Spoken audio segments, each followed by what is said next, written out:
Hello there, my name's Neil David and I'm the host of Eurograps Express, the podcast exclusively dedicated to the wrestling of Europe. If it's wrestling and it happens in Europe and it's good, we talk about it. Whether it's RevPro, Progress, WXW, Passion Pro, Pro Wrestling Chaos, Pro Wrestling North, we don't care, we talk about them all. If it's good and it's exciting, I want to share it with you. We're on the Voices of Wrestling Podcasting Network. Check us out on the feed. Check us out on Twitter at EuroGrapsEXP. And join us for chat about European wrestling and a little bit of chat about cheese. Hopefully see you there. This podcast is a member of the Voices of Wrestling Podcasting Network. Visit voicesofwrestling.com to hear the rest of our great podcasts, as well as show reviews, columns, opinions, and updates across the world of wrestling. Competition starting to get thick, it's the click, so I hope you watch your A game. A made no lames on the track when we unite and spit. This is an A game, better bring your A game. Competition starting to get thick, it's the click, so I hope you watch your A game. A made no lames on the track when we unite. Hey now, it's the Mike and JD show, and I'm your host, Mike Gilbert, and I'm joined as always by JD by Godaliva. How you doing, JD? Dude, it's been a week, man. Let me tell you something. I put it out on Twitter and Facebook last night that I was going through some stuff yesterday. I'm thinking that I just over my dad dying. It's just not that simple. And sometimes it just kind of creeps up on you. And the worst part is like when it does creep up on me, I project and I think about something else completely that doesn't matter. But like for me, when I think about something that doesn't matter, it's something that one is not good, two makes me angry. So like I'm all angry last night and I'm trying all pissed off. And I'm trying to figure out what the heck, why am I so mad it doesn't work? And then I was looking at pictures of my phone and I found pictures of my dad. And when I don't want to think about when I don't want to, my brain, I'm not just doing this, right? It doesn't want to grieve. So it just goes right into anger, because anger, as you listen to this show, you might know that anger is an emotion that I process very easily. So it channels right to that. And I realized it last night. And I talked to some friends. And I talked to my wife. And I just, I was okay. And I had a really good talk with a friend today, like just really positive, really strong. And like done. Like it's we're only 2 minutes in the show, but I don't care. I fucking beat that last night, man. I feel like I want to fight. Like I feel like my own mind is trying to hold me back, and like I'm working to process it and I'm working to do it, and I'm not letting it define me. I'm fighting through and I'm getting better. And you know what? I miss the fuck out of my dad. I really do. And I'm good with saying it. It ain't going to end. There's going to be good days. There's going to be bad days. And I know that when my brain slides back into this negative space, exactly what's going on. And I have to reapply that to my head. And man, I feel like I could take on the freaking world tonight, man. I really do. I cannot wait to talk about Vince fucking McMahon. Let's do this. Yes. Yeah. We're going to do this. And I feel like taking on the world because for a different reason. I cannot wait. I cannot wait to talk about that in due time. Yeah. Next week, I have a really cool story to share with everybody next week. Cannot talk about it today, but this week I have something that's, for me, it's equally as cool. So I was born and raised in a town called Exeter, California. And I was, probably like 12, 13 years old. I'm flipping through the channels one day. I'm a hardcore wrestling fan. Like I'm buying all the magazines, all the tapes, all that stuff. And I'm just flipping through the cable channels that my dad hooked up illegally. I'm flipping through the cable channels, and we had a channel on our cable called the Cable Radio Network. And it was just it was like a talk radio station. I think they played some music, they did some stuff, and like they would just have advertisements, kind of like a billboard ads coming up across the screen. And I'm just flipping through one night, and I hear this guy talking about ECW, and I was like, what's this guy talking about ECW? It's like, I thought I was the only guy around here that knew about ECW, right? Because I had the magazines and the tapes. And he was talking about the Dudley Boys. He's talking about Public Enemy, Raven, all this stuff. I was like, wow. So I started listening to him, and he starts talking about the inside of the business. And I had not heard that stuff before. You got to keep in mind, like my mom and dad were not buying me the Wrestling Observer, and we didn't really like, the internet was around, but we were really poor. So we didn't have like access to it. Right. Like we didn't have internet in 1996. That didn't come until later for me. So I'm listening. And his name is the Shadoweman. He had cool catchphrases. You could call into the show. I used to call in all the time, probably annoyingly so. I was calling in every week, and I would hear him introduce the callers. He would have wrestlers come on. I got a chance when I'm like a little kid to talk to Yokozuna and Shane Douglas and Bam Bam Bigelow and all these other cats. When I moved away to Missouri, they didn't have the Shadoweman show. And so all these years later, I tracked him down. He is making a comeback right now on the Shadow Nose Network. A big influence on me. I always tell people the 3 biggest influences on me and my podcasting career are Howard Stern, Brian Alvarez, and the Shadoweman. So I'd like to welcome everybody, introduce to our audience the Shadoweman. What's up, Shadow? How you doing, sir? Hey, what's happening? What's happening? It's good to be with you, brother. Man, so it's been a lot. It's so good to hear your voice because I listen to you religiously on Friday nights. While other cats were out getting laid after football games, I was like playing football, and I'd come home and I'd listen to the Shadoweman on Friday nights. And then we'd get to school on Monday morning, and me and my buddy, like Matt, and my cousin Randy, or my friend Dusty, we always kind of, on the playground talking about what the Shadoweman was talking about in pro wrestling. So I know you got a pretty unique career, and you were actually a pro wrestler for a little bit. So let's go ahead and let's talk a little bit about your background, man. How did you get involved in the wrestling business? Yeah. First, let me just say this. Thanks for having me on. I appreciate you guys having me on, to share some time with you and stuff. That's cool. I appreciate that. My condolences to you, JD, brother. Thank you. All I can tell you is keep your head up. I lost my father about 2 years ago, man, and it's been, man, and that anniversary just came up is this week. So, yeah, bro, there's never a day or a time where you just like are good. You're just remember, you have those moments. And my suggestion to you is that when you're having a moment, you think about a time with him, and then that good moment that you had with him. And I would say that's what you do to get through this process and stuff. I talk to my siblings and everything else like that, but I'm not gonna go on. But I would just say, bro, multiple levels, like, oh, I gotta call. I've been in moments where I was like, I gotta call my dad and talk to him about this, and it's like, fuck, I can't, But those are the moments. I light a candle, I think about them. I'll call my sister or my brothers or whatever and stuff, and then we'll have a conversation and stuff. So you got that support group around you. Keep it tight, bro, and just think of those good moments and stuff. That's how you get through it. Thank you. Appreciate that. Yeah, for sure. And I'll just say, guys, it's my life, my career, whatever it has been a roller coaster, and we just kind of got back on it, just to see where it goes from here.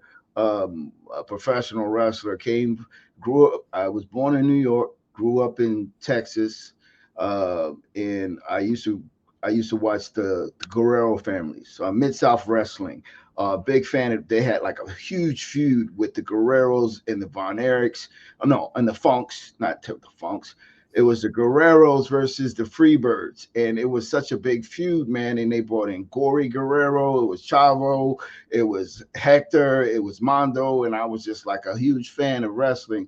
I used to grow up. My aunt used to take me to MSG, Madison Square Garden, when WWF was at MSG every week. You could go, So that's what I grew up in and stuff. And when I came out here to California, was at some kind of wrestling convention or something like that. And there he was, Mondo Guerrero. I was like, oh my God, Mondo Guerrero, sir. Oh my God, I'm a big fan, blah, blah, blah. How I would really love to become a professional wrestler. He said, that's great, kid. And he just walked by.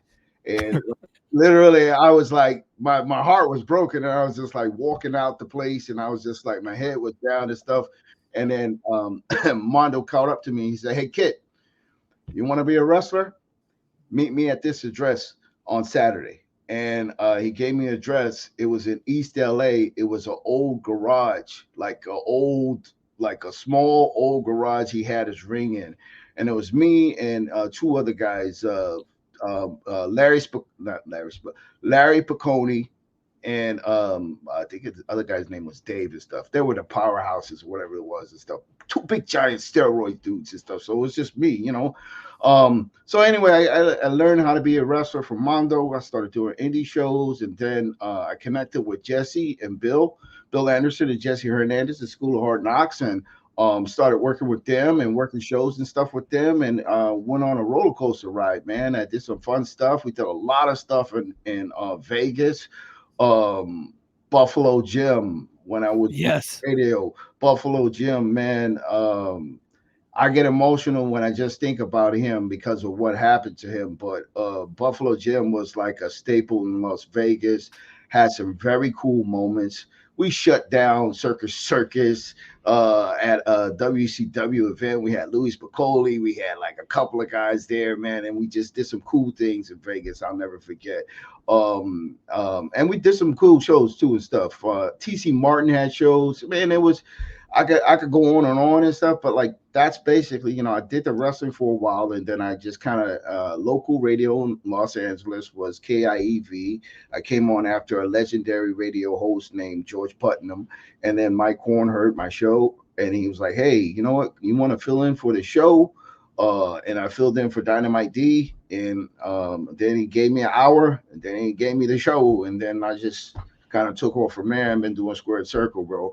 And I'm excited to just be here and stuff, and I rant, and you can stop me at times and stuff because not just you, Mike, but like there's been many people out there that's like, hey, Shadow, where are you? When you coming back and stuff? I get emails, people find me on Facebook, and they're just like, yo, when you coming back? So when Mr. Storm hit me up, man, and he told me, you know, about this, I was like, yo, I'm cool. I'm with it and stuff. The death of WCW? Yeah. I know a little bit about that, bro. Yeah, for sure. Yeah. Because you were on the air every week, and now I'm trying to explain to the audience. I don't think I can convey just how big this show was because you were syndicated nationally, and Wow. so before there was a Busted Open, before there was a Wrestling Observer Live, there was Squared Circle, and there were some other shows I think but they were more local. You had like Mike Today, I think, had a show in Vegas, and John Arezzi had his show on the East Coast, but nationally was Squared Circle, the talk on professional wrestling with the Shadoweman. So this is a big show, and you're having, you know, all these guests from all the promotions, and we're like right in the heat of the Monday Night War during this time. So what was it like just kind of covering that era of professional wrestling? Well, I will say this, yeah, like we were like the first, like I give credit where credit is due. God rest his soul. Dynamite D, he was the first doing it, but he had his own style of doing things. To me, as a professional wrestler, I think Dynamite D became a wrestler afterwards, not before. So he's more of a fan doing the show. So I just brought the perspective of like, I know wrestling. I am a wrestler. I still wrestled at the time. So bringing that perspective to the table was what made the show unique and different. And during that time, as you mentioned, Howard Stern, we were on cable. So we were getting Nielsen ratings, and we were right there with Howard Stern when it came to ratings. So Howard Stern was like one of the number one shows on E Network at the time. We were only a few points under him. So competition wise, that's where you could say my ratings was as far as like the show's popularity.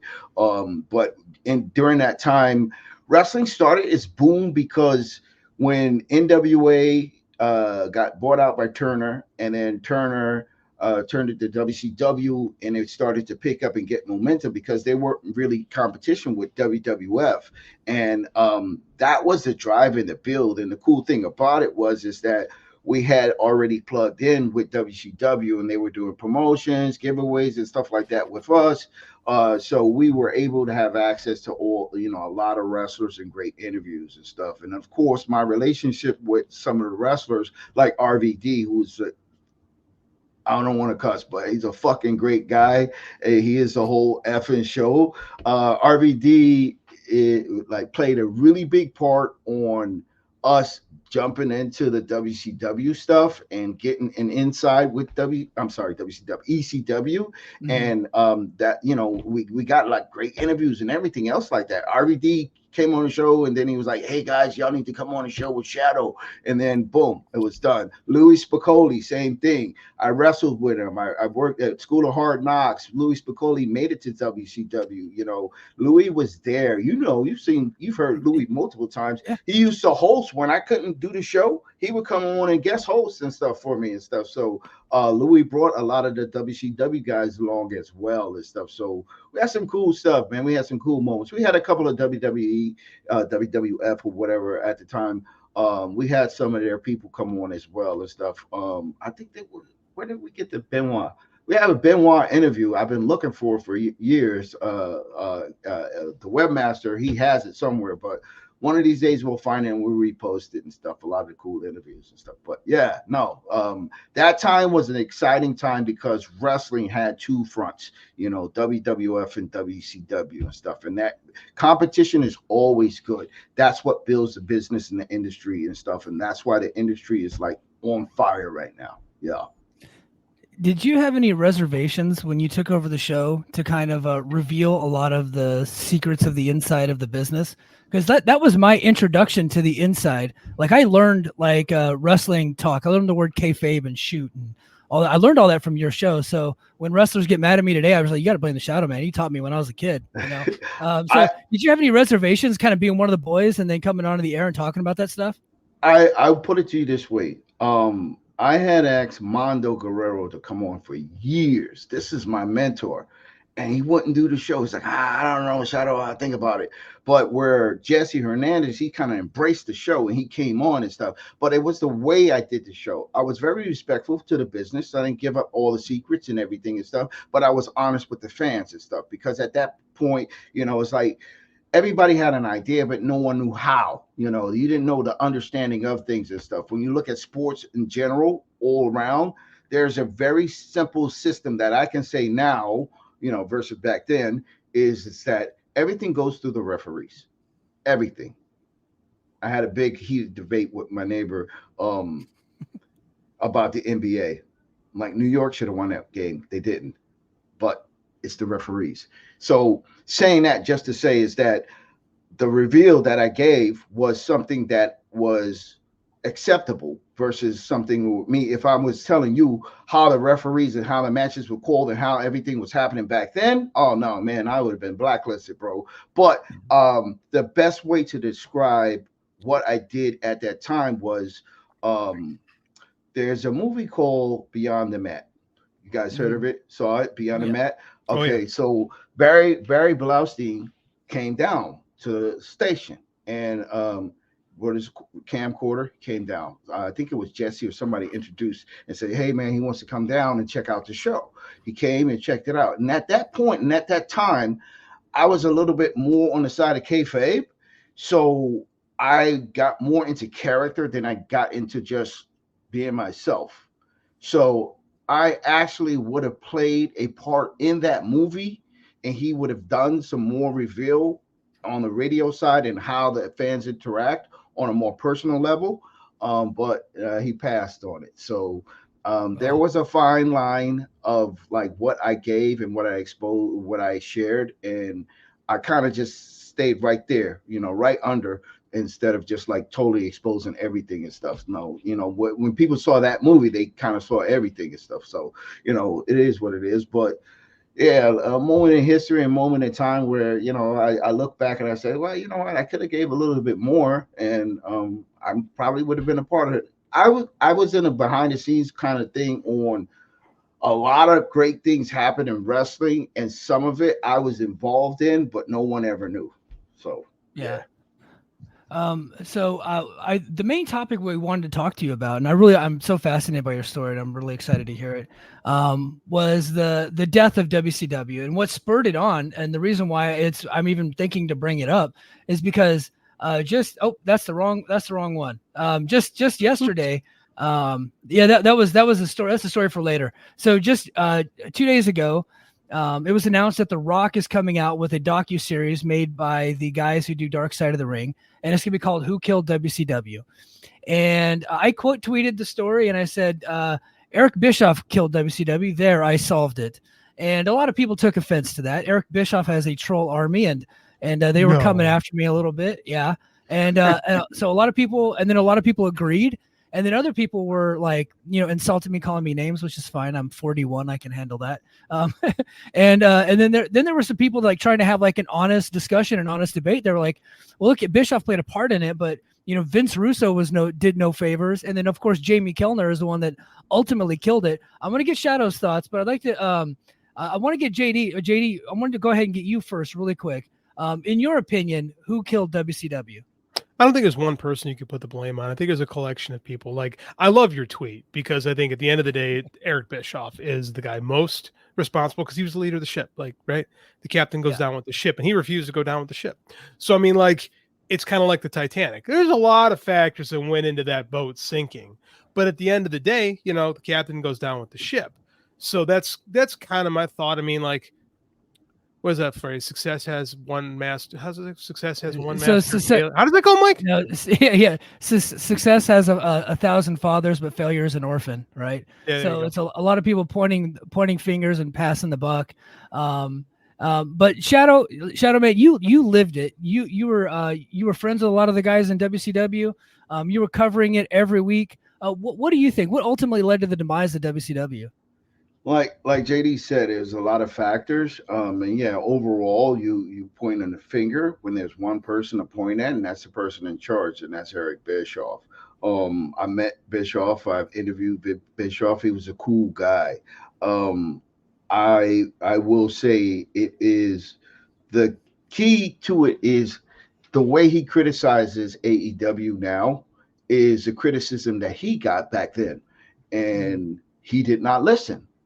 But one's failures can be rectified by one trying to help someone salvage what they have.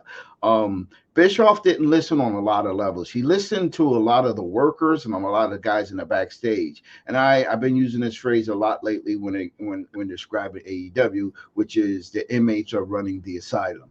And I think that was the biggest problem. And it was not, who's the guy you said the writer dude that ran WCW was writing? Vince Russo. It wasn't Vince Russo. Vince Russo came in and he had some great ideas at one moment, but it wasn't him that did it. Vince Russo just became an idiot and he was just running around throwing stuff against the wall and just trying to see what sticks, and then they were allowing him to do all this random dumb stuff. But at that point, it was like, it was too little too late, bro. But when it comes to like the initial point was, you look at Hogan, you look at Nash, you look at all those guys that were on top, the NWO, all that stuff. When it was huge, it was big, it was booming, it was great. One of the things that started it, that put the crack in it, was the Hogan Sting match. You build that match for an entire year. Sting does not wrestle, Sting does not talk, Sting does not do anything. And then, which I've heard many stories, and I've interviewed Hogan before. Hey Hogan, look, this is it. Sting's got to go over. Look, well, let me tell you something, brother. We're going to have to do it this way. Bro, you put this guy over clean. Roman Reigns just put over Cody Rhodes, bro. With all of the stuff that went along with it, which was great, was fantastic. A lot of shocks, surprises, and everything. Hogan's situation was the same. You had all these things and run-ins and everything else, whatever and stuff. But at the end of the day, bro, you put him over clean, and he didn't do it. That was the point where it was like, yo, the entire fan base invested an entire year into one of the biggest matches in wrestling history, and you did not put him over clean. That was the beginning of the end at that point. But the key to the rest of it is this. WWE at that time, they paced themselves. They knew that the ratings were dropping, but they paced themselves and they did one thing. And since then, they have continued to do it till today.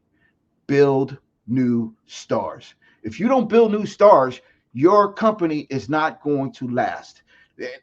WCW, ECW, TNA, all of the companies in the past can't stand up to WWE. Why? Because they built new stars. The NXT level is on a whole nother level because what they're doing is they're establishing, they're building, they're growing the future. Now, when it came to WCW, I'll tell you a quick story if I can. Just a quick. Oh yeah. You probably remember me promoting it like crazy. The World Wrestling Peace Festival. Yes. The World Wrestling Peace Festival we did in Los Angeles, and it was a situation to where I got a call from I forget, Sakaguchi. Sakaguchi was running the LA Sports Center in Los Angeles, and I think Jesse had called me to go talk to him. And I said, okay, what's up? And then he was like, oh, we want to do something big, to do something great, something wrestling. I said, okay, cool, fantastic. What do you want to do? United. I said, okay, what do you need from me? So he wanted me to pitch to Antonio Inoki. So you had Inoki, senators, delegates, ambassadors, all coming to Los Angeles, and I had to pitch to them at the LAX. And I got all my papers and everything about WCW, Hulk Hogan. I said, things are booming. Wrestling is getting ready to take off. And I pitched it to him. Inoki said, I love it. I want to do it. So it was set. Of course, they brought in my guy, Bob Cortego, who kind of started to put together the match. But I basically pitched the World Wrestling Peace Festival and brought it together. Now, here was the idea, the concept of the reason why I'm telling the story. In that, it was supposed to be WWE, AAA, and WCW, all coming together, one united front, on one big show. And, of course, WWE kind of backed out at the end. But it was this. The names on the cards that were put on it were the future of wrestling. Chris Jericho, Chris Benoit, what's his name? Eddie Guerrero, a lot of the AAA guys, a lot of these guys. And guess what this show was? It was an audition to WCW. Because after the World Wrestling Peace Festival, all these guys came on board to WCW. Then guess what? Everybody was starting to see their dream matches. It was like, oh my God, this is awesome. WCW was on a rise. But the problem is, Bischoff was one-minded. Cruiserweight title, that's as far as they go. Why? Because Kevin Nash told him that they're too short. And look, Kevin Nash goes on online and stuff, and he criticizes a lot of people and everything and stuff. And at some points, can I cuss? Yeah. At some point, you got to tell this dude, you know what? Sometimes you need to just shut the fuck up, because a lot of the stuff that Kevin Nash is saying now is the same thing like Bischoff. It's like, you guys are talking about stuff that now people can fix, and that's great and everything. But at the end of the day, it comes back to this.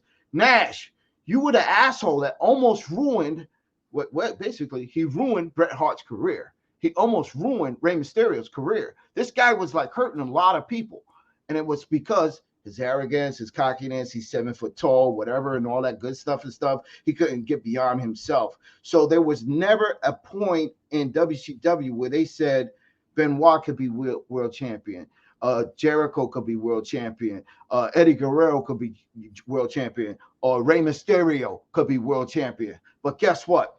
When they got bought out and they came to WWE, what happened? Benoit, world champion. Jericho, world champion. Mysterio, world champion. You know, Eddie Guerrero, world champion. And those were one of the biggest moments in wrestling history. And that was one of the reasons why WWE came back on top. But it was because WCW never built new stars. And I'm talking about guys like, you see where Cody Rhodes is? That's a star. That's a superstar. I guess you call the title a superstar. And if you think about any other groups, what is the name? TNA, same thing happened to them. Jeff Jarrett got in the way. He couldn't get out of his way. Dixie Carter got too involved on television. And what happened to TNA? It went down. They're on YouTube now, wherever it is. It's the people keep telling me, watch it. I watched it, and guess what I see? It's like these guys are in this. It's not even good as NXT, honestly. You know, hey, no, look, no beef on Tommy Dreamer. He's doing a good job and everything. Is the booker for him and everything. But like, come on, man. You know, they're not the third choice right now. You know, they're like the kind of the third choice. They're not the second choice. So when it comes to WCW, at the end of the day, it just comes down to this. It's Bishop's fault because he didn't see the vision of like, you gave us dream matches, but you didn't give us superstars. You made the guys that were superstars, making your stars look good in the ring, but you never elevated them to world champions. That was a problem. And the biggest beef you could even think about is like you try to appease us when you gave Booker T the title. Too late. You know, there's a lot of things that went wrong with WCW, man. My man DDP, good friend of mine. We did San Diego Comic Con. We shut Comic Con down. DDP can tell you a lot of things and stuff where it's like there was trials and error. DDP did one thing that I think a lot of things that Bischoff should have listened to a long time ago. All of these guys he wanted to work with. Why? Because he knew he was going to have a 5-star match. Why DDP at the age 40-something got into the ring and started wrestling and had 5-star matches? Because he was wrestling the Jerichos and the Benoits and all of those guys back then, man. They weren't just considered jobbers to him. They were like workers that like were like here. So yeah, I could go on and on, man. But like, like I agree with you on just the fact that Bischoff ruined things. Hogan, he kicked it off. Nash, he tried to bury every guy that was not over 6 feet tall. You know, it was a lot of things. Scott Hall didn't care. He was cool, you know. And then look, Scott Hall, good. Larry Zbyszko. Scott Hall took on Louis Spicolli, and he wanted to build him. He was about to have his biggest match ever against Larry Zbyszko, and he passed away. Was like going to be a moment where, hey, Luke could kind of break that ceiling and get to that next level in WCW, but you know that didn't happen. But yeah, there's a lot of things, man. You can name a lot of moments where you know, like when they created, people say bring back the cruiserweight title. I say no, don't. You know, I think there are people that can break that ceiling that are under 6 feet tall, and then there's people that just can't. You know what I mean? Those are the mid-carders. That is what it is. So yeah, some of my thoughts. Man, Shadow was on fire there. Yes, he was. I can't wait to clip the part where he just says, "Kevin Nash, shut the fuck up." Oh, that's like the best. I was like, I love this man. I get it now. I didn't hear him growing up, and I regret it. Like this is great. Yeah, well, he couldn't cuss back in the day because he was on like public radio. FCC controlled that. So now we got the Shadow Unleashed. Hey, before we get into any other topic, let's go ahead and plug the Shadow Knows Network. I want to give a shout out. Your crew is actually. They are in the chat right now. I'm going to get to you guys. We got Tech Master and we got Alexander Storm who set this whole thing up, but we got the Shadow Knows Network. JD, you're going to like this because not only do they talk about pro wrestling, they talk about action figures, news, toys. They talk about comic books, all kinds of stuff. It's not just a pro wrestling network. They're getting all of Shadow's favorite topics all in one place. The Shadow Knows Network. He's got a whole crew over there. Tech Master does a great job. Alexander Storm does a great job.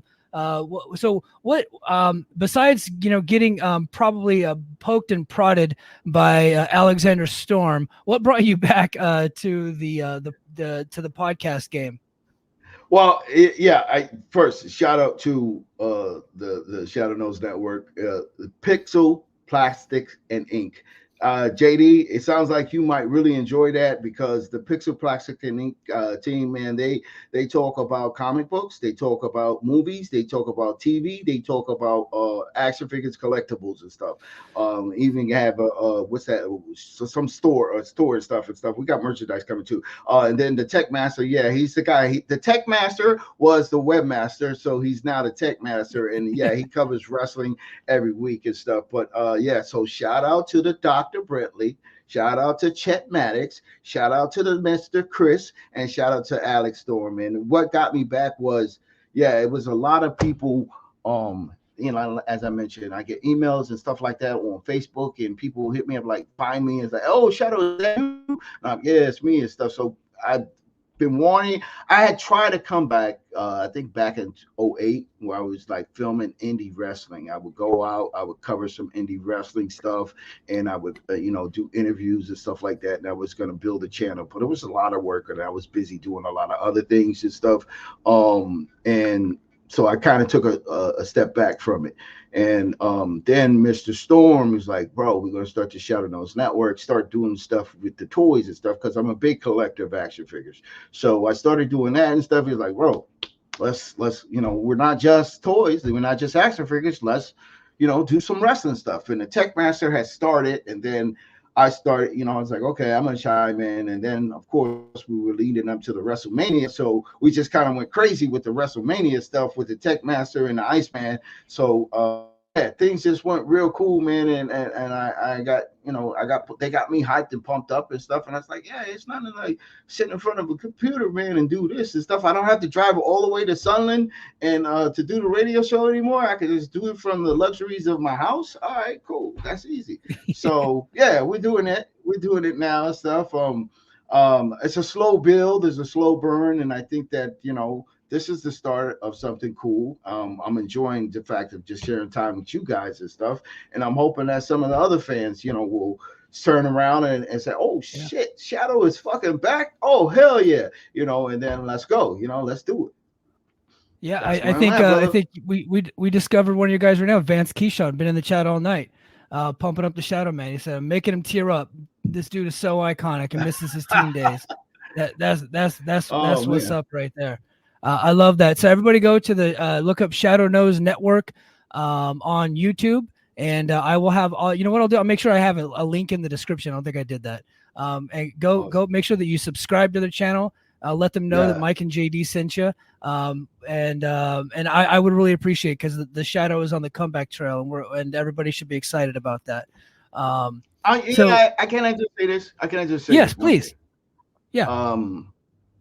During the time when we did the show, it was Howard Stern, and we were going head to head with Howard Stern, and our ratings were right there. 1.7. We were getting some really good ratings, and then at the time there's a guy, not Victor Brick. Oh damn, who's that guy? The guy that says Rackham. Who's that dickhead? The radio guy that says Rackham. Yeah, so the only other guy that I can remember that was it Mancow? Was it that guy Mancow? That's a Chicago guy, isn't it, JD? I can't remember his name, but he copied Run the Gauntlet. When we started running the gauntlet and we step up, and step off, when we were doing all that, this dude he copied it, and he started doing this thing where it's like, the fans would come on and they would do their little thing, and then he'd say, rock 'em. Jim Rome. Jim Rome. Yeah. That stole stuff from the show, man. And so what's saying that, I'm just saying, it's like I look at Pat McAfee and I see what he's doing and see what he built.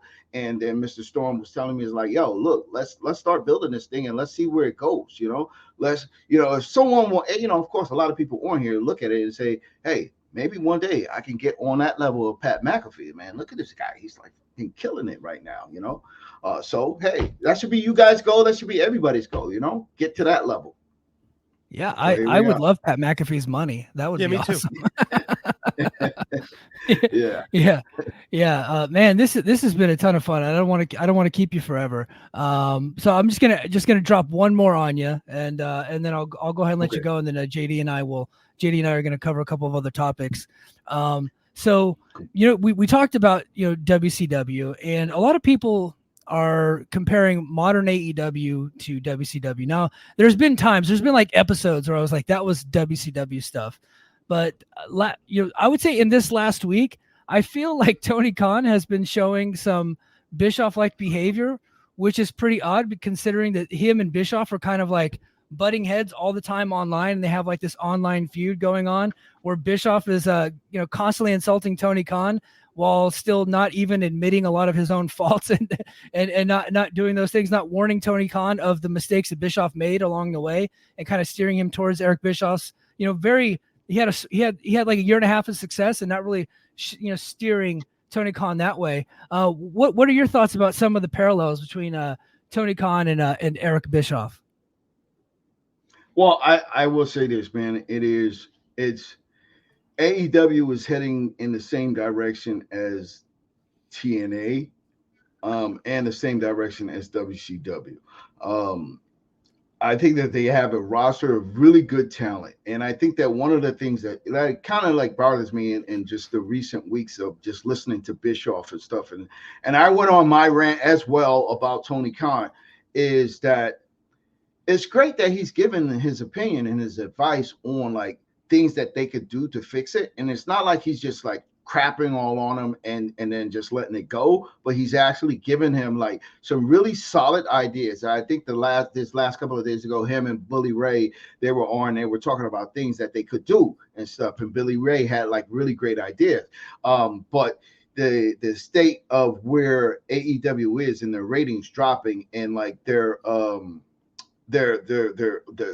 audience is dwindling down, bro. Like the upper section, they pull them all down to come and fill in the seats and then they black out the upper sections. So it's like they don't have sellout shows ever anymore. Honestly, my girl's nephew, he's a chef at the Forum, and so he got me tickets to AEW, and I got into AEW and stuff, and it's cool. It's cool to be there live. They had a great show and all that other kind of stuff, pyro and all that kind of stuff. The biggest problem with AEW is that they're falling into the same rut as WCW did, and that is they're not building new stars. They're going for the ratings pop, and that was one of Bischoff's biggest problems. And whether he admits it or not, it was, who's showing up this week? Oh, wait, it's Alundra Blaze. Oh, look what she did. She took the women's championship, dropped it in the trash, and set it on fire. Oh, wow. Okay, let me turn back to Raw. That doesn't work. And what AEW is doing is the same formula. Let's show this video of CM Punk and what's the name and Jack Perry, and let's get a ratings spot. Well, they up to like 100,000 viewers, but did that sustain it? No. They got the same ratings the following week, and then guess what? This past week, man, they had 700,000 viewers this past week on the first hour. Second hour dropped down to 400,000 viewers. So what does that say? There's a problem. One problem is you don't listen to the fans. Listen to the fans. Give the fans what they want. When you do that, it will grow. Your casual fans are how you gauge your audience, but your casual fans are not the ones that you're trying to really draw in. You're trying to draw in, should I say the hardcore fans are the ones you listen to. Your casual fans you want to draw into. And their problem is that just like TNA, when TNA was starting to go down and they lost their TV, they didn't get their TV contract renewed. They lost it. They've already lost DAZN for their pay-per-view or carriage or whatever and stuff. So that's done. So they're really about to really drop, bro. And I don't know when their TV contract expires, but it's coming to an end unless they fix something now. You go to TNT, you go to TBS, and you say, listen, give me 3 months and we're going to turn this around. And then you come up with a plan, a 3-month plan, I say. AEW needs a 3-month plan. Otherwise, they will be done before this year is out. And I guarantee you that that is going to fall just like WCW did, just like TNA did. There's things that they can do to adjust things and make it great. It's great that Swerve Strickland is a champion. What's the work thing that's going on right now is the elite. Horrible, terrible. What are those guys called? What you call it? The elite. The VIP, the VPs, the Young Bucks.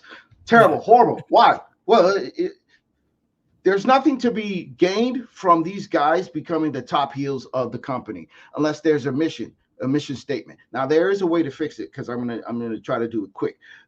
The way to fix it is you bring in Jinder Mahal. You bring in those other 2 guys that got released and some of the other guys from WWE that just got released. Jinder Mahal is from Southeast Asia, right? So Tony Khan brings him in because of these guys.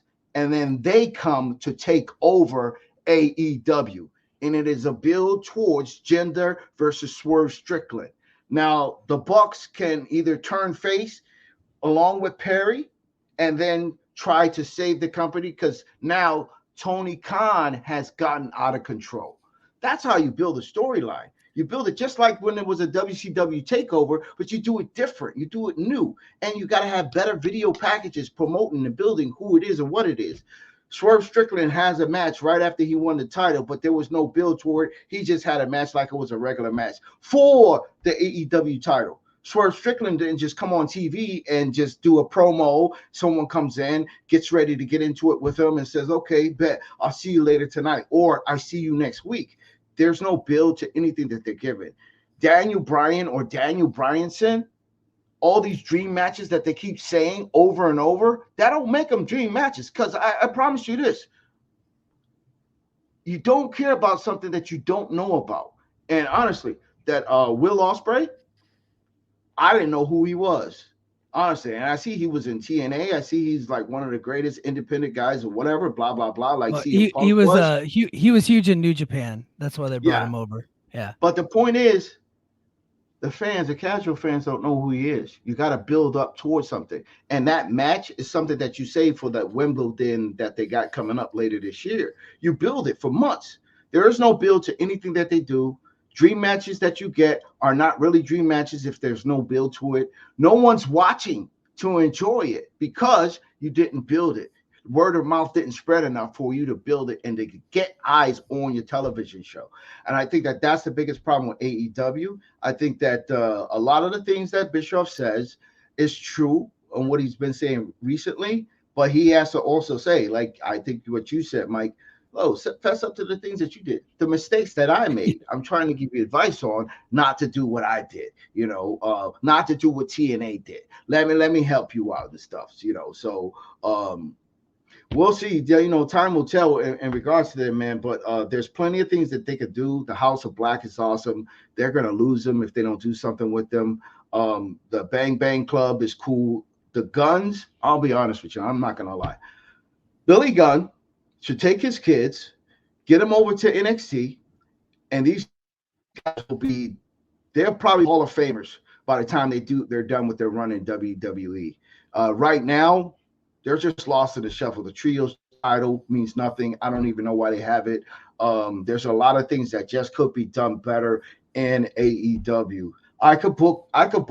You give me 2 wrestlers, I'll book a feud that'll be the best feud in the damn company. And I'm sure a lot of other people could say that and stuff. So Bully Ray says it a lot. But honestly, the saving grace could be if Jinder Mahal comes in with a lot of the other people that were released from WWE. And I'll say this.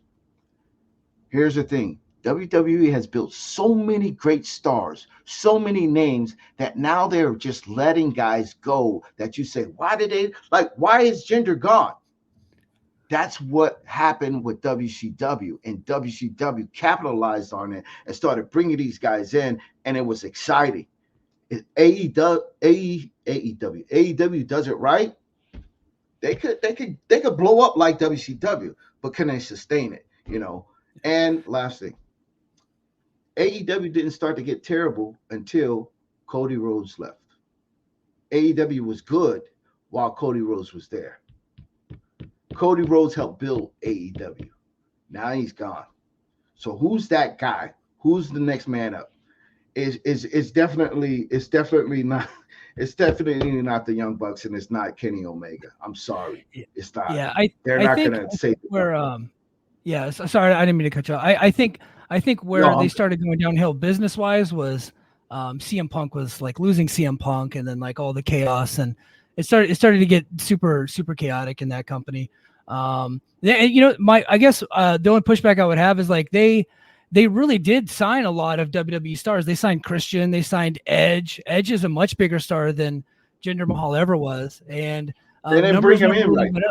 The only guy that ever moved numbers for AEW really was CM Punk, and then once they lost him, and I think the two worst things that ever happened to AEW obviously was the mismanagement of CM Punk going rogue and getting into fights, getting himself fired appropriately, and then the other thing was Vince McMahon leaving WWE and WWE restoring consumer confidence in their product. Because once they did that, they have so many hours of television. I just think that they just took off, went far and away, and now AEW is fighting second place. But I think if AEW ever did bring in Jinder, me personally, I've just never been a fan of his. I just don't think he's a top guy, and I don't think you get any money from India, which we're finding out on YouTube. Like you have to, like you don't really get any ad dollars from India. I think it would be funny to see him in Hook since they had that whole feud on Twitter last week. I would just say this is I think Jinder Mahal is one of the most underrated wrestlers in wrestling. I think that this guy brings a lot to the table, and if you build him right, there's a lot of feuds you can have there that would be great. I think the way that they brought Edge in was horrible. That's why he means absolutely nothing to the ratings right now, because they didn't build it, they didn't promote him right. Edge and Christian just give it away, and then it's like, no, everyone wanted to see them reunited, not have a feud. That's the biggest mistake that they made right there with that and stuff. And then I I will say this about CM Punk, and Tech Master hates when I talk about CM Punk. Um, he's a cancer. He was a cancer to AEW. He ruined AEW.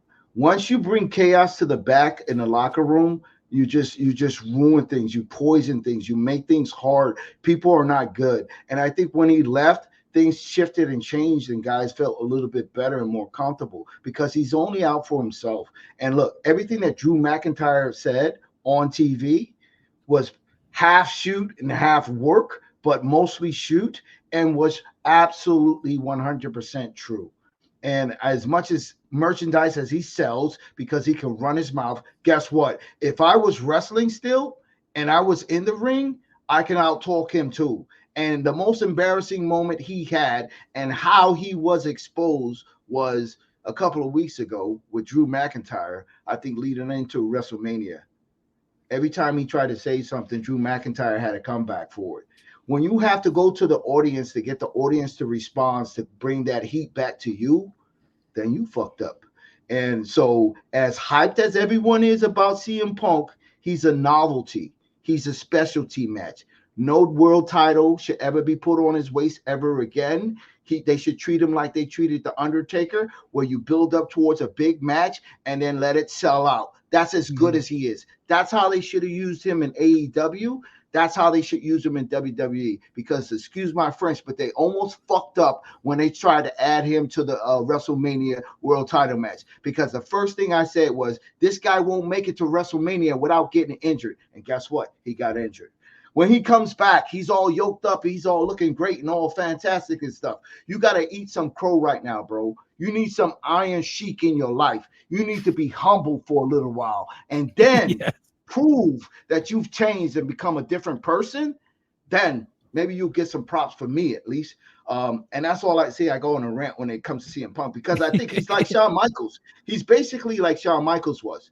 He's a great and talented person, but he's a dickhead, and he ruins backstage. And that's the biggest problem you'll ever have in any wrestling company. And he did a lot of damage to AEW, and they're still trying to recover. Look at Jack Perry, man. That says it all. Jack Perry should have never been fired or any of that other kind of stuff, bro. He's a great worker. He's a good talent and everything. He may be cocky, but he's young. He's a kid. He needs to learn. But CM Punk didn't handle things right, and CM Punk got rewarded by coming back to the WWE, bro. That guy needs to eat some crow. He needs some Iron Sheik moments in his life. Humble. Some people know what I'm talking about when I talk about. Put him in the camel clutch and make him humble, Iron Sheik style. Well, Shadow Man, I really appreciate you coming on. This has been a big moment for me. I also appreciate, because JD and I get accused of being probably AEW super fans at times. So I appreciate your alternative perspective on AEW, because our audience doesn't get to hear stuff like that very often. So I really appreciate that. Everybody go check out the Shadow Knows Network over on YouTube. Check out Tech Master and Alexander Storm and the boys over there. And also you can check out the Shadow's Shoot Shot. He's has them coming out all the time. Shadow Man, I really appreciate you, brother. Hey, thanks, guys. It's been a pleasure. JD, best to you, brother. And just keep your head up, man. Good memories only. Good memories only, bro. And Mike, thanks a lot, bro. It was good talking to you. Good being a part of these guys' shows, man. Thanks a lot, guys. Yeah. And thank you. As Shadow always ends things with, tune in if you got the guts. Thanks, guys. That's what I wanted to hear, brother. Thank you very much. You have a good night. Wow, the Shadow Man. I love the Shadow Man. I grew up listening to him. Obviously, I the Jinder Mahal stuff. I'm not with, but you know what? Look, not everybody has to like the Young Bucks. Not everybody has to like all these other guys. But yeah, honestly, like a different perspective. And of course, I really loved hearing him talk about the old days and covering WCW. That was pretty cool.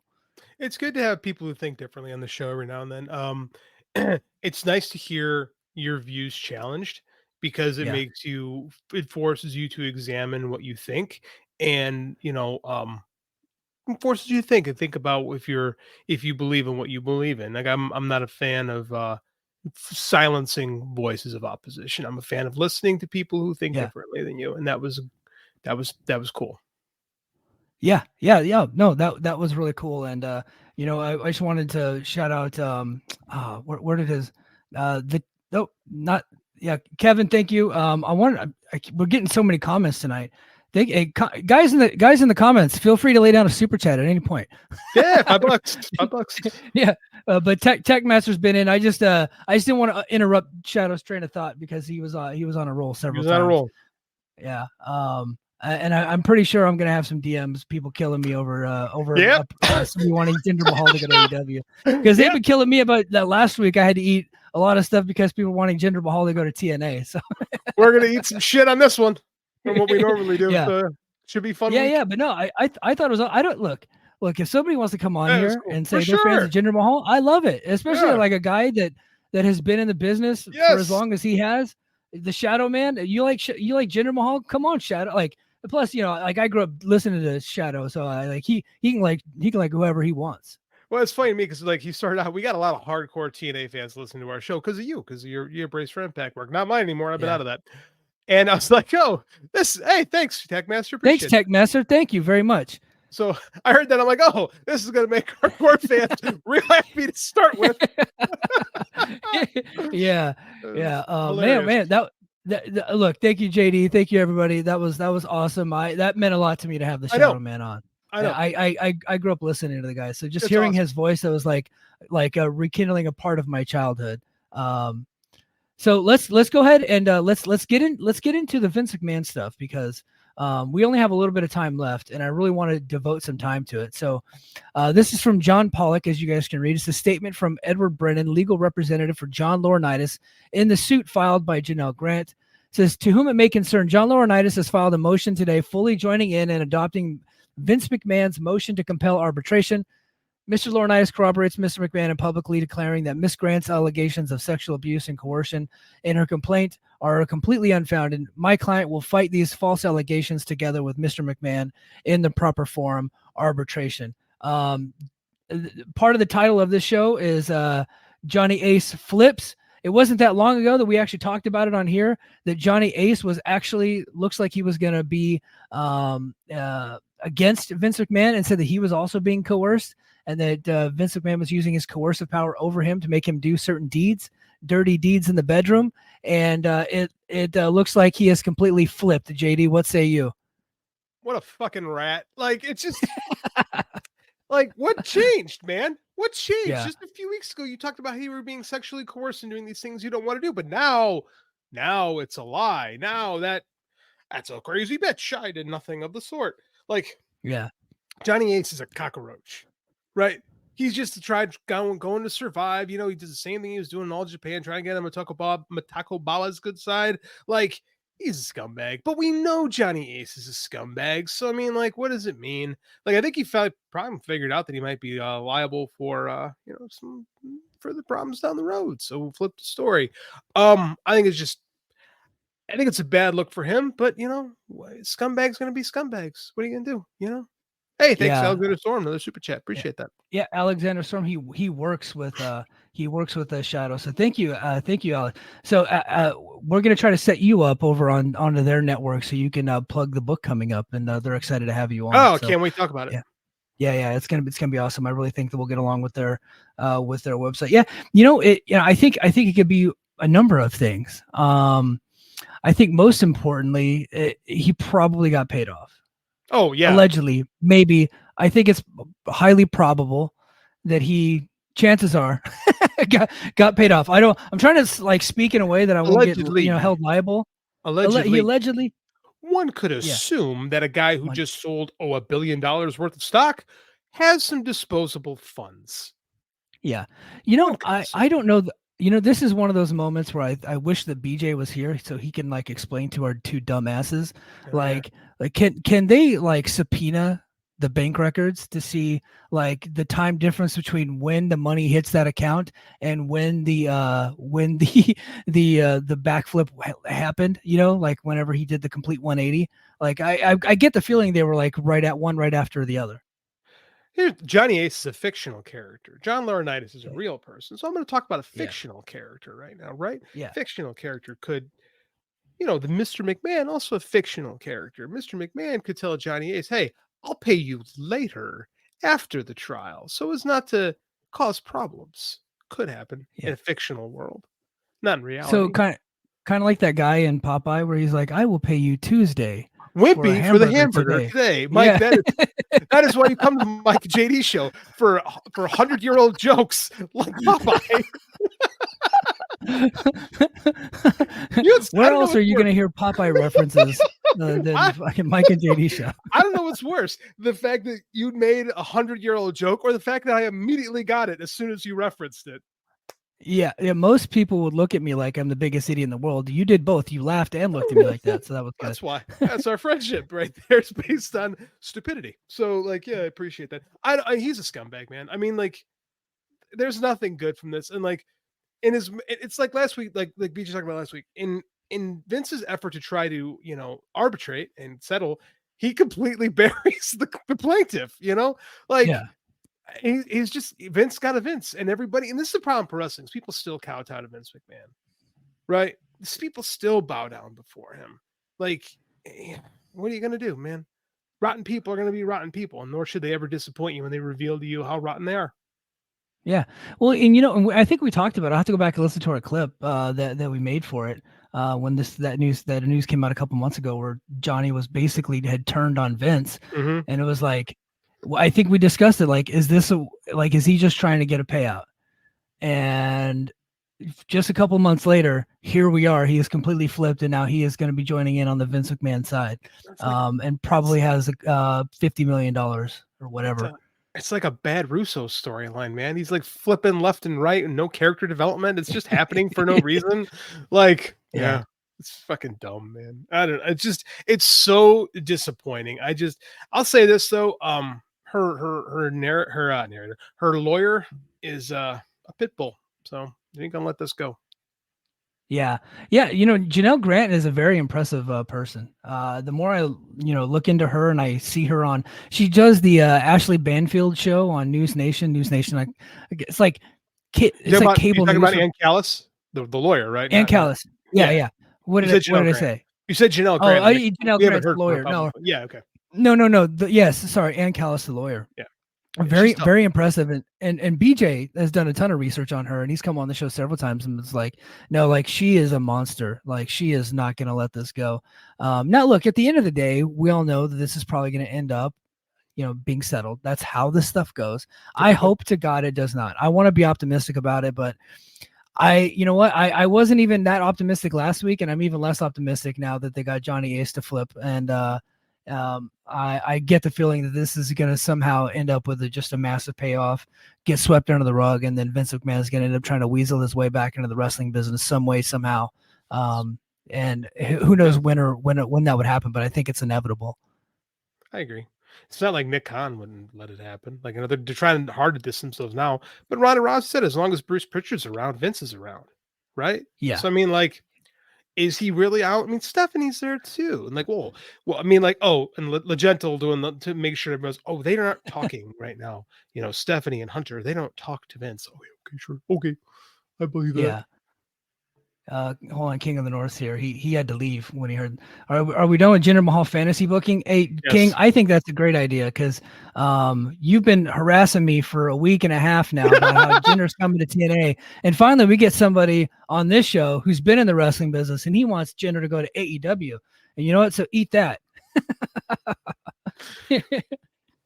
I never heard that before. That was wild to me that I'm like, he's serious about this. Yeah. Like, I never in a million years would have thought of that. It's great. I said, it's great to have someone who has a completely different view than what you would have, just to hear dissenting opinions. We don't talk. There aren't enough people willing to discuss dissenting opinions. Like, the echo chamber of social media is so dangerous, right? Yeah. Because then you just think that, like, whatever preconceived notion you have, I don't know, let's say aliens, for example, are real, Yeah. So it's good to have people say, no, Mike, there are no such thing as aliens.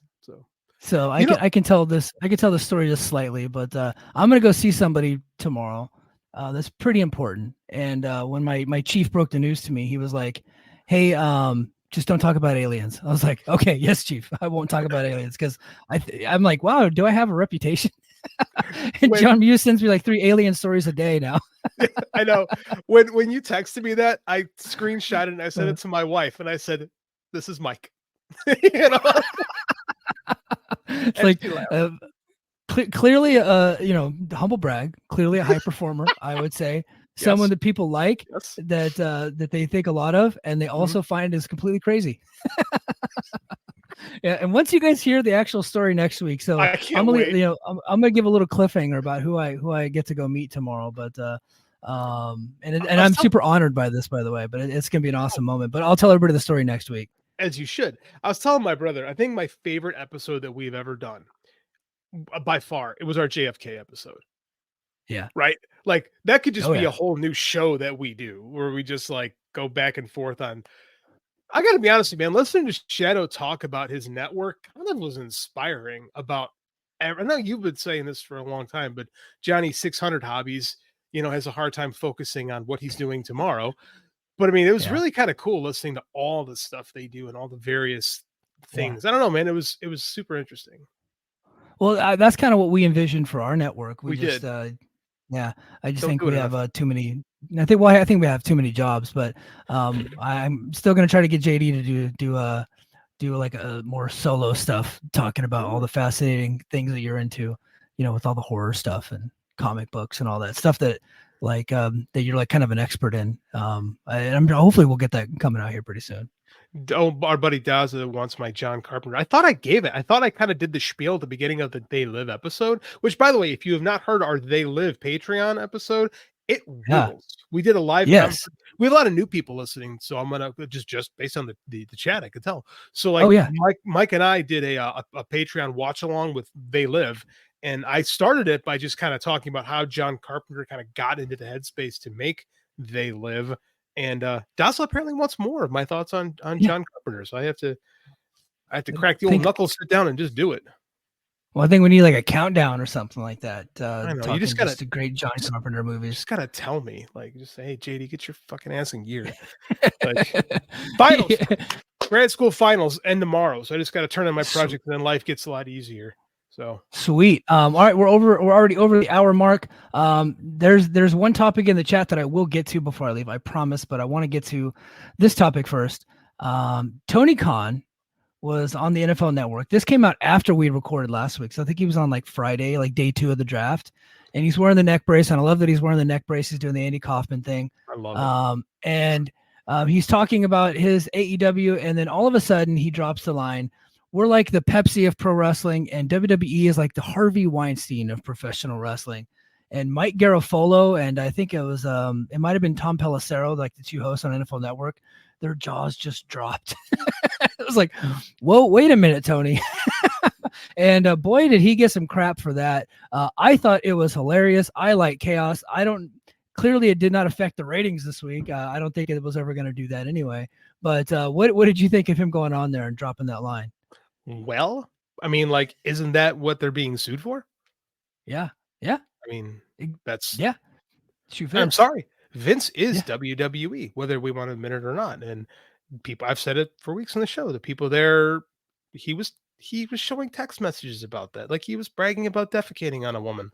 Like, I know people get all butthurt and up in their feelings because they loved it as a company. Like, Devon's going to share another tweet, another meme with a child watching wrestling and be like, "Remember back before dirt sheets? Yeah, when you were 3. Like, I know that's what we do, but I mean, that's reality. That's what happened. It's not terribly different than what Harvey Weinstein talked about. So if it bothers you that much, examine your love and, make peace with it. Man, I love From Dusk Till Dawn. It's one of my favorite movies of all time. But Miramax was owned by Harvey Weinstein. So, live with it. Dude. So you and I are pretty big Robert Rodriguez fans. Oh yeah. Huge. Yeah. And I was excited to show my kid Spy Kids. I did that a couple weeks ago. Yeah. Same. It was actually this past Saturday. And I was excited because it's Robert Rodriguez. I'm like, I can't show you Desperado, and I can't show you From Dusk Till Dawn. Yeah. You know what I mean? And I can't show you all the other awesome movies. But you know what we can share a love in? Spy Kids. Great right? movie. Which came out after I was already an adult and before I had kids. It came out like almost 20 years ago, something like that. Yeah. So like me and her were watching it for the first time because I had never seen it, but I've like, it's Robert Rodriguez. So I'm like, yeah, well, I get to watch Robert Rodriguez. And then it comes up, executive producer Harvey Weinstein is like, damn it. It kind of like made my skin crawl a little bit. And then we proceeded to watch the movie because it's still Robert Rodriguez. It's still a good movie, right? And so that's why I'm like, look, it's a creepy thing. Like I still love Jay and Silent Bob. Harvey Weinstein produced, Clerks and, Mallrats and Jay and Silent Bob Strike Back. You know what I mean? It's just it's something you just got to come to grips with, right? You can still love the movies, but you just hate the guy that produced it. Here's the thing: is like there's bad people in all facets, all walks of life, and it's on you to draw the line of what you're comfortable with and what you're not. And there's things that you can call me out as a hypocrite. I will watch a Miramax movie. I showed Andy Spy Kids 2 because he just loves spies. Like his dream is to be in the CIA. My 8-year-old wants to be in the CIA. I don't know what to think about that, but I mean, so we watch Spy Kids, right? Harvey Weinstein. Like there's things that I'm not comfortable with, and there's things that I am. Like WWE for me is a tough one, and it isn't the company so much as it is the people that are willing to turn a blind eye to it. Nobody was willing to turn a blind eye to Harvey Weinstein. Like he got excommunicated in prison and will die. And Hollywood, stabbed him and like treated him like Caesar on the steps of the Senate, right? They all stabbed him and let him die. It didn't happen in professional wrestling, right? Way too many people came to Vince McMahon's defense, right? And there's, Jimmy Van. I'll keep saying this every week. Jimmy Van, like, thank you, Vince. I will never let that go. I will never let that go because that guy knows the story, but he chooses to do that. He chooses to cheerlead them. And for me, that is why I have a hard time drawing the line. Hollywood ran to Ronan Farrow's article and was like, yep, bad person. We've all known it. We let it go. It was terrible. Would they have done it if he didn't let the cat out of the bag? Probably not, but they did. They turned when the news came out. When the news came out about Vince, not enough rats scurried off that boat for me.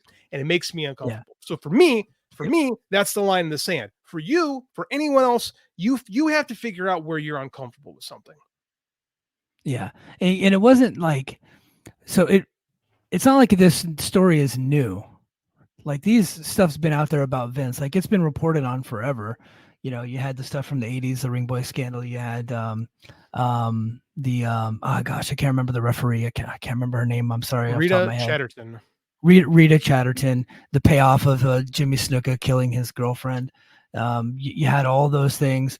And then, the NDAs come out and we kind of like all know that it's bad, but here he comes out being hailed as a hero. That's on his own TV by his family and then by his fans, like literally the day the story comes out. And it wasn't until this latest story came out that he really was like excommunicated. So it's like we had to wait until why did I have to get this far? You know what I mean? Like we had to get this far into this graphic detail and basically ruin this woman's life. You know what I mean? It's disgusting. And that's what bugs me is he's not excommunicated. We're pretending like he is, but I mean, like he's not. Like I said, Brother Love is still there doing his bidding. It's just, and again, what bugs me the most it's the fan base, right? And that's, I can't understand how you just are cool with it. There's not a lot of sin. And okay, to be fair, there are people who defend Woody Allen, right? That's gross. Yes. That's disgusting. I have a hard time with that, right? There are people who defended Roman Polanski. Rosemary's Baby, one of the greatest horror movies ever made. Chinatown, brilliant movie. Dude, if you guys don't know, his wife, Sharon Tate, murdered by the Manson family. He is fucked up. That fucked him up for life. I get it. You still don't give a 13-year-old Quaaludes and sodomize her. You don't do that. And you don't skip town and go move to France and have Hollywood, forgive you. Because of that, still making movies, right? He was still making movies up until recently, right? Yes, yeah. He won an Oscar and he couldn't come accept, or he was up for. I couldn't remember if he won or if he was up for an Oscar before. And like people were like, "Oh, we should really move past that." It's like sodomize a freaking child. Yeah, he drugged and sodomized a child. Like, oh, but she looked old. I mean, do you hear the words that come out of your mouth? Like, again, your mileage may vary. I love Rosemary's Baby. I haven't watched it in decades because of that, because I learned what kind of a guy Roman Polanski was. Bothers me, right? Your mileage may vary. You got to figure that out for your own. Yeah, absolutely. Hold on, we got a question from Techmaster. Oh. I said people think that Triple H will be gone a year from now because he's the son-in-law of Vince. What do you guys think? I think he's there for until he's gone. As long You as know he what I mean? wants to be. Yeah. I think, and right now, look, we can say whatever we want about him. It's working. The trio of him and Nick Khan and Lee Fitting, that trio right now is, the most powerful trio in all of pro wrestling, and they're on a run of success. The only way he gets removed is if that success stops. And really, you have to be just a total, complete, and utter moron. And even if Triple H's booking goes south, which that can happen because bookers get burnt out. You know what I mean? The fact of the matter is that Nick Khan's not getting burnt out on making deals, right, and sponsorships and stuff like that. And Lee Fitting knows how to produce television, and he knows how to shoot it, and it looks much better than it has looked in 20 years. To be honest with you, it does. And so that trio right there, and I think I think they're taking a big part of the AEW audience because they're giving their audience more of what they've been wanting for a long time, what they feel like they've been missing. So a lot of those people that had abandoned ship have now started to come back. Right. And it's not just look, they started before Vince even left. So really it's the catalyst of people going back. It's like, Vince is like plays a small part in it, like him leaving. But I think really it's just because they think that the TV is better. And that's all people ever really cared about. They don't really care about all the stuff going on. They don't really care about the evil stuff. Look, right now, there's not a single Browns fan that quit being a Browns fan when they signed Deshaun Watson. It just didn't happen. They could sign O.J. Simpson if he were still alive and put him at running back, and they would still be a fan. Like the Buffalo Bills could just put him in the backfield after. Like that's just the way to we just have toxic fandom and stuff. And like what JD and I try to bring to the table, we love AEW, right? I happen to still have a soft spot in my heart for TNA, although they're booking Alley Catch this weekend, so I did quit the show. I'll be back by Saturday because you guys are paying for it, but I did quit today. I quit. I'll be back by Saturday though. So but like I also we're grown adults and we can call people out on their bullshit no matter what the company is, and so we just tell like it is, right? And where did I get a part of that? Shadoweman. Like listening to Shadoweman when I was a kid, listening to Stern when I was a kid. So Ethan Page, he has been removed from the AEW Ring of Honor roster. Longtime guy in Impact. He was a former tag team champion with Josh Alexander for like a year. He went over to the North. Yeah. He went over to AEW and he never really made it. He had some start and stop pushes and kind of plateaued. I think a lot of people had higher hopes for him, but that place is just so stacked with stars that and guys that are just much better than him, and he just never really could crack like that upper echelon of talents. Man, what do you think about Ethan Page? I think Edge had a great debut. I don't understand that. One of my favorite moments of the last year. I thought it was fantastic. I don't know, man. I was hoping for Ethan Page because I like Ethan Page. I just think he has a hard time being a serious guy. Yeah. Right. I think as an audience, it's hard to, it's not like he's a clown all the time, but it's hard to see him as like something. And it's weird I say that because like I saw the Evolve feud with Darby Allin. Like I know I know what that guy is capable of. Yet I never felt it when he was in AEW, and I was on board. I said, man, this is a great signing. I think this guy could be something if we tap back into that guy. And it just didn't happen. And like I said, if you're in that company, you have to stand out. And his work is good, right? His promos are good, but like it just didn't happen. You got to be better than good.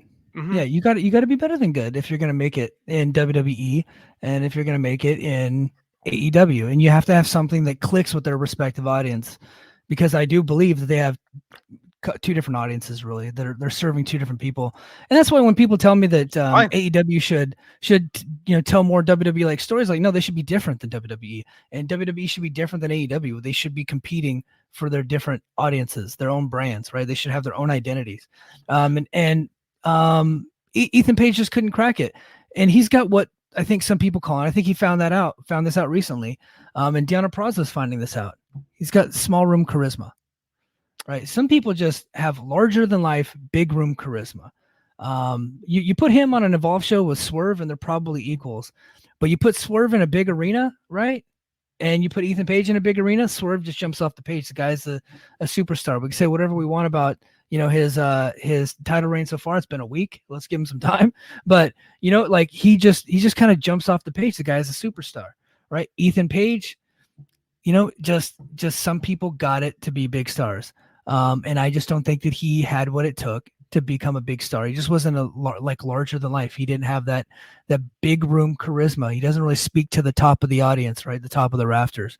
And so where could he end up next? I think it's pretty obvious that I think TNA would be a good destination. I think there's a ready-made feud there with Josh Alexander. I think that they would have a good feud. They would have good matches, and he would cut good promos. And they're going to Canada for Slammiversary. I think that would be good. The problem is he kind of burned some bridges on his way out. He did. And look, his last night in TNA, or Impact Wrestling back then, but TNA, it was the worst thing I've ever seen, where they did Ethan Page versus Karate Man, like a pandemic, empty arena, skit. They were trying to do the Broken Hardy stuff, but he essentially wrestled himself, ripped his own heart out, and died, right? It was one of the worst things I've ever seen. But you know what? They got new management now, and he bashed them on the way out, went over to AEW thinking that he would never have to come back. Antonio, It's sir, been 10 days. Yeah, it's been 10 days. Let's not get ahead of ourselves. Antonio Baker says Swerve title run has been booked bad.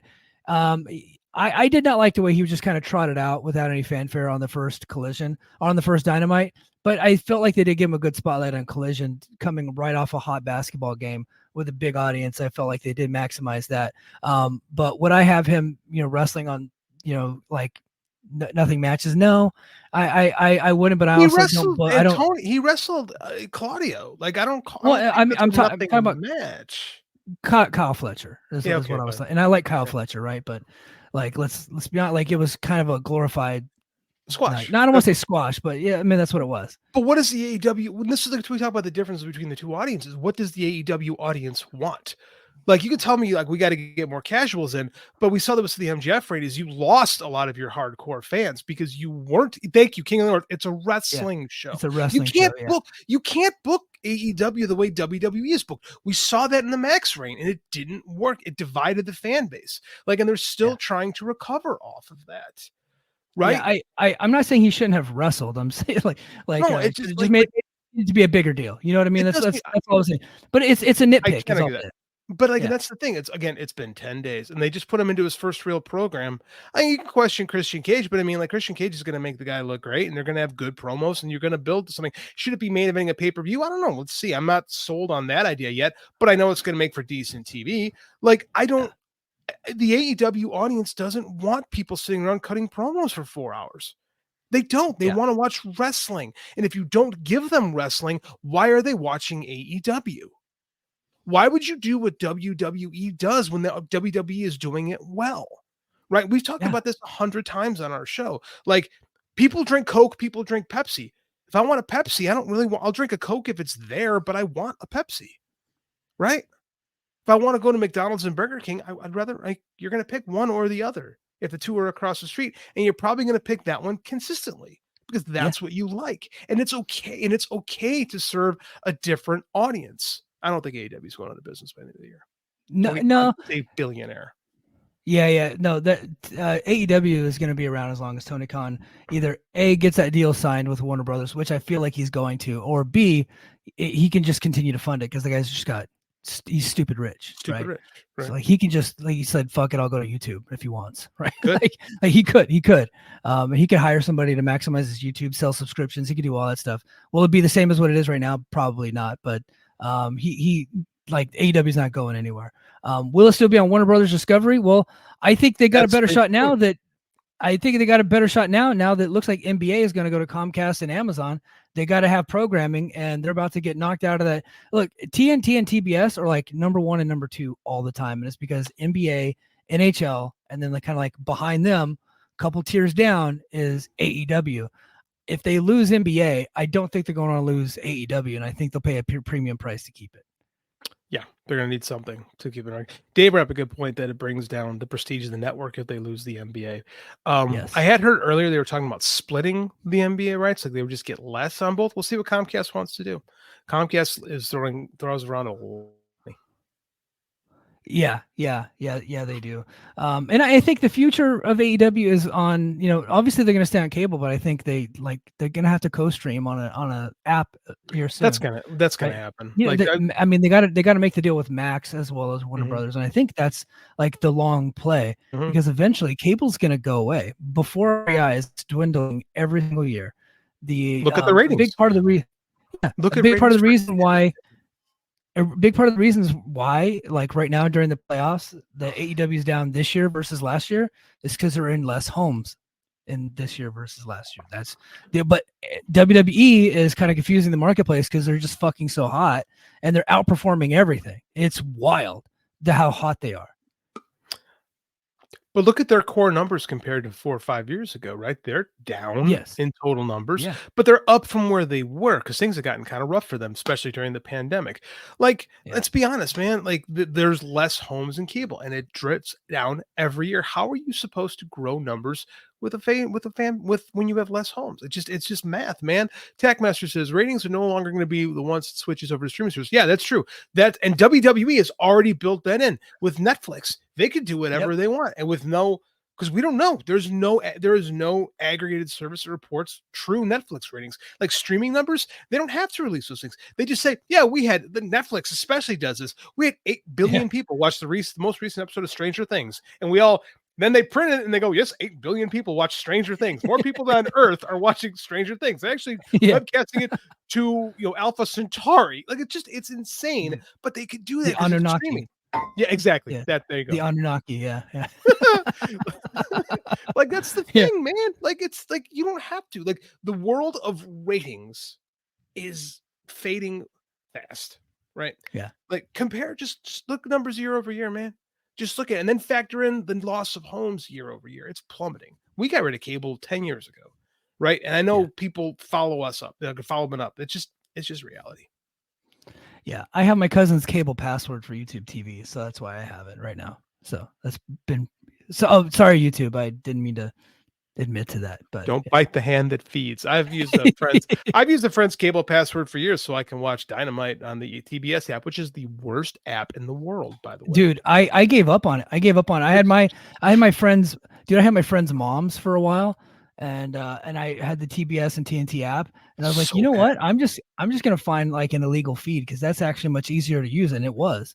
So I did that for a little while, but now I just have my cousin's YouTube TV, and I can just put it on my DVR and watch it that way. That's probably or on his DVR anyway. It's just it's the worst. I hate it so much. Yeah, but hey, everybody in the chat, I want to give some shout outs here. Lots. Lots of shout outs, and thank you. Like obviously Shadow and Techmaster and Alexander Storm brought the thunder today. They brought us some new viewers, so really appreciate it. Make sure you click that like button and make sure you're a subscriber to this channel, and also make sure you're a subscriber to Shadow Knows Network.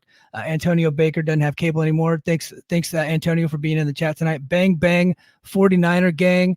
Also Scope Wrestling in the house. Hoorah Marine. Welcome Uncle Scope. And then King of the North in here consistently every week harassing me. Says if WWE is Coke and AEW is Pepsi, what is TNA? Mr. Pibb. I was gonna say RC Cola. RC Cola. I think. I think so. And I think everybody needs to be okay with that, right? Like I think like everybody needs to just like figure out like come to grips with reality about what TNA exactly is and why I'm completely okay with Matt Hardy being in TNA because it's TNA. Look at their level that they're at. Their pay-per-view that they just had, they had 1,100 people in the building. Like Matt Hardy's the type of scar that they can get. So like just be like, hey, cool, Matt Hardy's still working. Like it seems like he's a nice guy, right? So he doesn't seem like he's one of those creeps. You know what I mean? No. So Matt Hardy let the brother get paid and have fun. You know what I mean? So MLW would be like the great value, the stuff you buy at Walmart, right? That would be MLW. Sam's Choice Cola. Sam's Choice. Yeah. Game changer would be what? Like urine? Meth. Yeah. The Game Changer is like the meth that like on the soda scale. Yeah, and NWA would be like, Dokolax, like drink to make you poop. Moxie. That's what that would be. It would be Yeah. Moxie. Yeah. All right. I want to do a couple more shout outs. I'm going through the comments here. I didn't get to everybody. Kevin S. I wonder if Tessa Blanchard will go back today. Look, that was a rumor. I think that was rumor a couple weeks ago, but I think she's pretty happy in CMLL. All the AEW fans love CMLL, but when they heard that Tessa might be going back to TNA, they were bashing TNA. I was like, hey, have you watched CMLL? You've been preaching CMLL for a little bit because that's AEW's partner. She's got a bigger shot at going to AEW than she does TNA at this point. You and I both know those AEW fans have no idea what's going on in CMLL. Yeah. And IO Productions in the house tonight. Thank you. You talking about Ethan Page was just praising Ring of Honor not too long ago. Well, yeah, they're paying him money, of course. Trying to keep his job. Trying to keep his job, and I think he is out the door now. So, but hey guys, tonight was one of my favorite episodes. It was so fun to have the Shadoweman on. Just after JD and I just celebrated 1 year with the new format. It was almost like we're episode 54, so just over a year ago we switched over from Brace for Impact to the Mike and JD show, and this thing just keeps building and building and building. We're on the Voices of Wrestling network now, and we got this awesome audience. Thanks for everybody's support. Make sure you go to patreon.com/the Mike and JD show. I'll be out with 2 Brace for Impacts this weekend. Even though I did quit the show, I'm already back. Because tomorrow night they have Under Siege. They had Under Siege tomorrow. Look, the card does not look great, but Jonathan Gresham and Kushida just got announced, so I'll like that one. And Jake Something versus Hammerstone is gonna be fun. That'll be fun.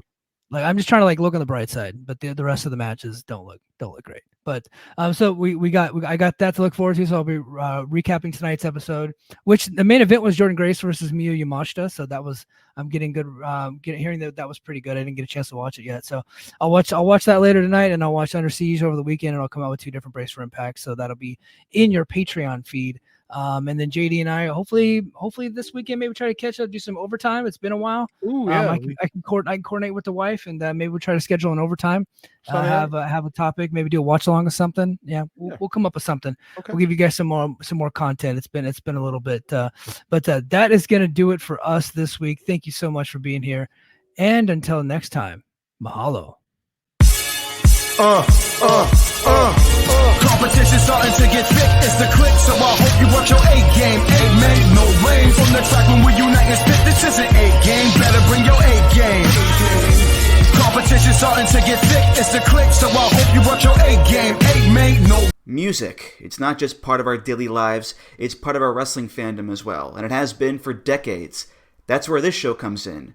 Music of the Mat, the podcast devoted exclusively to the music of pro wrestling, hosted by Andrew Rich. Hey, that's me. Each episode delivers a different topic with a variety of great guests, fun conversations, musical analysis, and of course, a heartfelt pun or two. New episodes drop every other Tuesday on Apple Podcasts, Google Podcasts, Spotify, or your podcast app of choice. Check out Music of the Mat only on the Voices of Wrestling Podcast Network.